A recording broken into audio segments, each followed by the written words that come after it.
Bonjour, je vais vous faire une présentation du projet personnel professionnel que vous êtes amené à gérer lors du premier semestre, donc qu'on appelle le PPP1. Alors, petite phrase que j'apprécie assez, choisissez un travail que vous aimez et vous n'aurez pas à travailler un seul jour de votre vie. Je vous laisse réfléchir sur ce petit mot.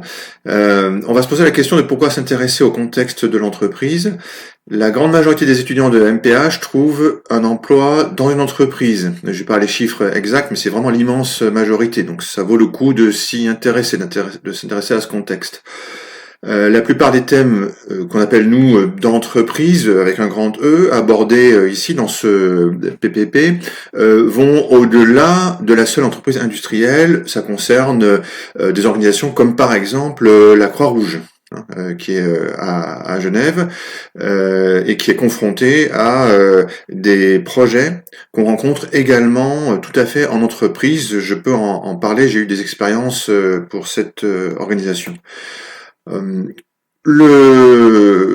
voilà, est-ce que c'est grave si on ne sait pas ce qu'on va faire plus tard? Question.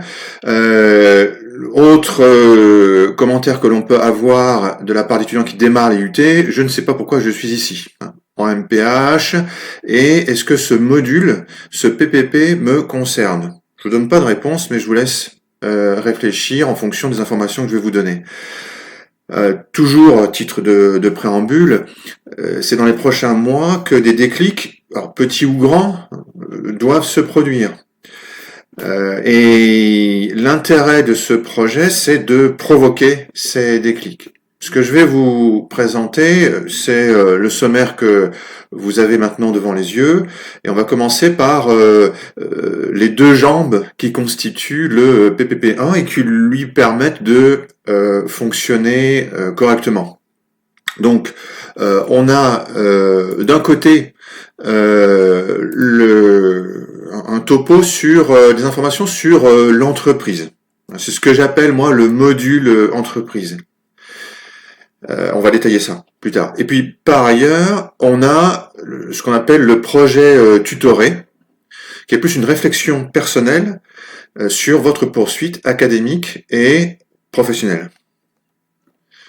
Alors, on détaille maintenant ces deux jambes du PPP1. Le module entreprise va se constituer d'un cours et d'un TD sur le sujet marketing avec des grands guillemets. On ne veut pas faire de vous des professionnels du marketing, bien sûr. Par contre, dans marketing, vous entendez marché. L'idée, ça va être de vous sensibiliser à des sujets qui, encore une fois, pour la plupart d'entre vous, vont vous concerner positivement demain. La relation avec une clientèle, un client qui peut être un client industriel, par exemple, peu importe. Je vais pas vous faire le pitch de ce cours, vous l'aurez à l'occasion. On aura également un topo sur l'innovation, sujet majeur, absolument majeur, lorsque on poursuit une filière comme la vôtre en 2020. Vous aurez également des informations sur la qualité, au sens qualité industrielle. Et puis, on en reparlera également un petit peu plus tard, dans quelques minutes, un test sous forme de QCM. En ce qui concerne le projet tutoré, vous aurez 3 TP de 3 heures. D'emblée, notez qu'il y a un TP introductif où on donne les objectifs, on va lancer le travail, et puis il y a une évaluation à la fin, finale. Et entre les deux, il y a un et un seul TP pour réajuster le tir. Donc l'idée, c'est que dès le TP1, pendant le TP1, et puis entre le TP1 et le TP2, vous avanciez déjà de manière assez proactive des sujets pour que vous puissiez véritablement bénéficier, profiter de la présence d'un intervenant lors du TP2. Comprendre peut-être que vous avez une lacune sur un sujet et compléter des informations qui vous manquent. Ce que je vous propose maintenant, c'est de préciser les modes d'intervention, parce qu'ils sont relativement variés. En ce qui concerne le cours de marketing, alors c'est pas encore statué parce qu'on est en train de travailler encore le sujet. Ce sera soit sous la forme d'une conférence, d'une visio de type Teams, c'est par ce petit logo là que je tente de le symboliser, soit sous la forme d'une vidéo.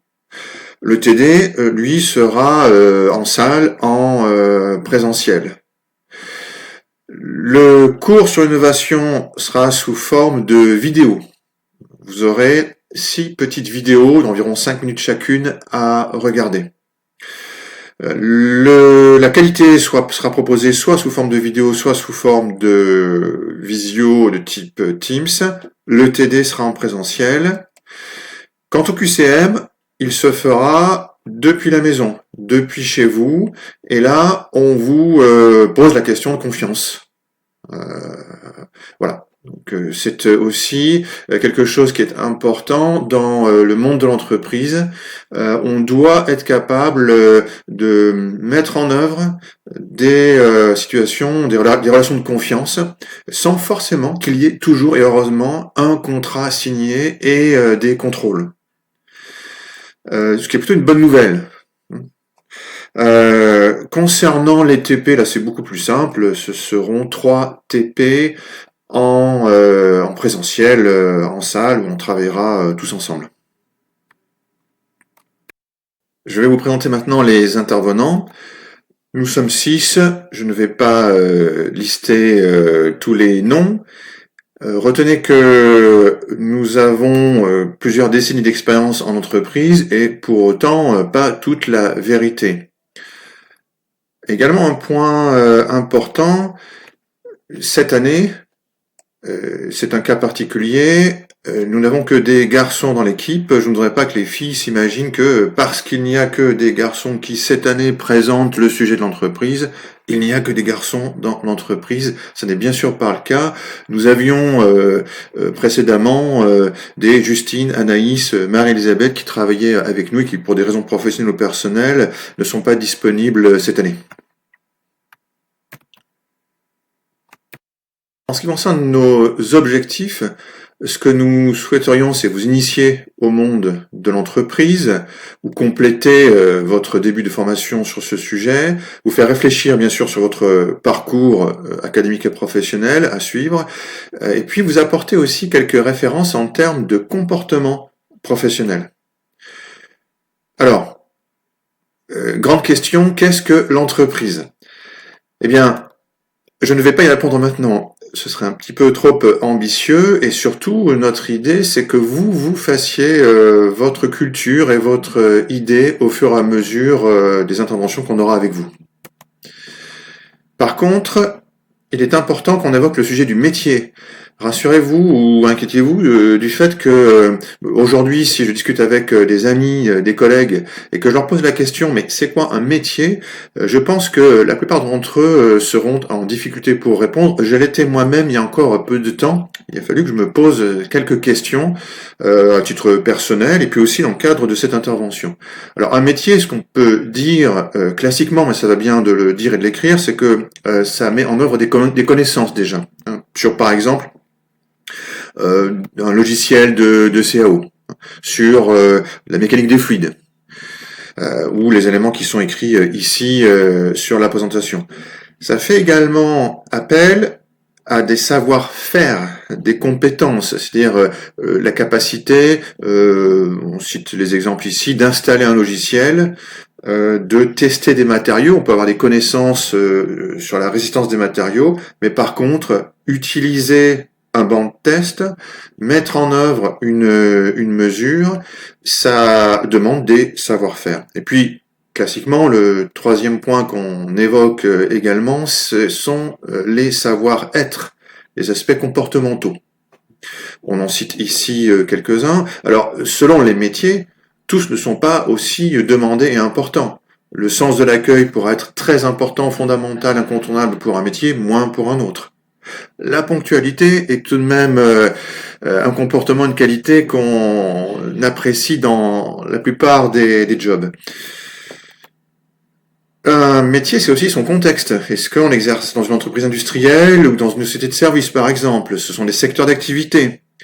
Est-ce qu'on travaille dans une grande ou une petite structure? Vous imaginez bien que ça va avoir des influences sur le métier, les opportunités, les contraintes, les éléments qui sont demandés à la personne.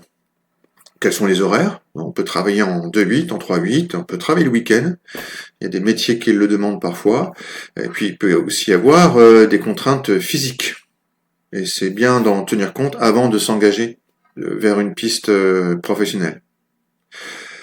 Donc les termes suivants ne définissent pas un métier. Technicien, ça n'est pas un métier. Ingénieur, ça n'est pas un métier. Chef, ça n'est pas un métier. Manager, etc. Ces termes ne définissent pas un métier. Alors, je vais maintenant vous donner plus d'infos sur le projet Tutoré. Pourquoi est-ce que on a déclenché depuis bien des années ce travail-là? C'est parce que on se rend compte que certains étudiants sont à l'IUT par défaut, que beaucoup ne connaissent pas les disciplines au programme et que au moins 30%, alors c'est des chiffres qui datent je crois, d'il y a 2 ou 3 ans, quelque chose me dit qu'ils sont encore probablement d'actualité, au moins 30% des étudiants sont indécis sur le choix de leur profession. Est-ce que c'est un problème? Non. Tout ça, ça n'est pas un problème. C'est par contre bien d'en prendre connaissance, c'est bien de comprendre encore une fois qu'il est temps de progresser sur ce chemin des choix académiques et professionnels. Notamment, quelque chose qu'il faut éviter, c'est croire au miracle et au fait que obtenir un diplôme, ça va naturellement, automatiquement m'orienter vers un métier qui me plaira. Ce n'est pas comme ça que ça fonctionne. Et j'ai près de moi des personnes qui ont parfois fait des études brillantes et qui ont eu une déception au bout de quelques années professionnelles en réalisant que ce qu'elles faisaient ne leur convenait pas suffisamment. Donc, plus concrètement, l'idée, ça va être de clarifier votre objectif académique et professionnel. C'est pas forcément de le définir et de le graver dans le marbre, mais c'est de le préciser. Commencer à se poser la question de est-ce que vous voulez faire 2 ans d'études ou 3 ou 5. Donc, dans le projet tutoré, ça, on vous le reprécisera lors du premier TP. On va vous parler de buts. Les grands buts, il y en a 4 qui sont précisément établis et que vous pouvez lire ici. Avoir une idée sur vos sites académiques et professionnels, c'est majeur. Travailler en groupe, c'est un deuxième but. S'initier aux outils collaboratifs du web, en l'occurrence on va utiliser Google Drive, vous allez voir que la plupart d'entre vous maintenant connaissent ce type d'outil. La nouveauté c'est qu'on va l'utiliser professionnellement, avec des buts de projet collectif, avec un livrable à la fin. Et puis le 4e but, c'est une initiation à la gestion de projet. Les objectifs, donc les livrables, objectifs déclinables en livrables, ce sera une présentation orale en groupe par équipe de 3, une synthèse écrite individuelle sur le projet tutoré et la mise à jour d'une base de données qui s'appelle Still in Contact, dont on vous a peut-être déjà parlé, concernant une promotion antérieure. Le projet tutoré sera réalisé par équipe de 3 et au cœur de ce projet, il y a la rencontre d'un ancien étudiant de l'IUT, département MPH, étudiant aujourd'hui en poste. Vous aurez d'autres apports comme des visites d'entreprise, ce qu'on appelle la semaine de l'entreprise, et puis bien sûr vos propres recherches. Alors, le timing sur le projet tutoré, TP1 en septembre, TP2 alors en novembre, parfois fin octobre, mais globalement en novembre, et puis TP3, évaluation en décembre. Donc vous voyez que l'agenda est relativement condensé. Si vous travaillez correctement, c'est-à-dire si vous êtes présent et actif dans les séances de TP, si vous vous organisez entre vous, ça ne demande pas un travail en dehors des cours, un travail faramineux, pas du tout. Mais il faut avoir une certaine continuité et une proactivité, et ça dès le premier TP. Alors, il y a un esprit qu'il faut avoir en tête pour ce projet tutoré. Qui recherche l'ancien étudiant de l'IUT? C'est vous. Qui prend contact avec lui? C'est vous. Qui prépare les questions avant l'entretien? C'est vous. Qui cible les conférences auxquelles assister pendant la semaine de l'entreprise? C'est vous. Et qui s'organise pour gérer ce projet en même temps que les cours académiques de l'IUT, bien sûr, c'est vous. C'est-à-dire que ce qu'on essaye de mettre en œuvre pour vous, c'est une certaine prise d'autonomie. Et notez bien que tout ça sera fait dans un environnement bienveillant, donc profitez-en. C'est le moment de se lancer dans des activités auxquelles vous n'êtes peut-être pas encore tout à fait habitué. Un point important, c'est de préciser ce que ce projet tutoré n'est pas. Ce projet tutoré, ça n'est pas la rencontre avec le ou la représentante du métier de vos rêves. C'est pas l'objectif en soi de ce projet. Ça n'est pas non plus un exercice ponctuel et scolaire qui va vous permettre de fixer aujourd'hui et pour toujours ce que sera votre métier après vos études. Ce qu'il est par contre, ce projet, c'est, pour celles et ceux qui ont déjà une idée de leur métier cible, c'est étudier le ou idéalement les différents chemins d'accès. Une bonne idée, ça peut être de mettre au point un plan B. On pourra y revenir. Ça a deux gros avantages. Et puis pour celles et ceux qui n'ont pas encore une idée de métier, ce projet sera pour eux la possibilité d'identifier des pistes intéressantes ou rebutantes. Et éventuellement, alors que vous n'avez pas d'idée aujourd'hui sur ce que vous voulez faire, eh bien, réaliser que telle voie ne vous convient pas du tout, c'est une avancée dans votre orientation académique et professionnelle.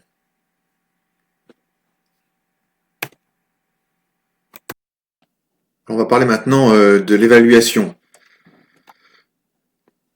On aura différentes notes. La première sera établie sur la base d'un QCM qu'on vous demandera de réaliser, et QCM qui portera sur ces sujets qu'on aura abordés ensemble, la qualité, le marketing, l'innovation, typiquement. Et on aura plusieurs notes autour du projet tutoré, la soutenance par équipe, avec une note de groupe. Je précise qu'elle peut être personnalisée. C'est rare, mais ça nous arrive de personnaliser, d'adapter une note parce que on réalise que, par exemple, une des personnes du groupe a sensiblement plus ou moins travaillé que les autres. Ça nous arrive parfois. On aura une synthèse écrite individuelle, donc là, bien sûr, une note individuelle. Et puis, on fait aussi une petite évaluation de votre capacité à mettre à jour les coordonnées de cette ancienne promo dans cet outil Céline Contact.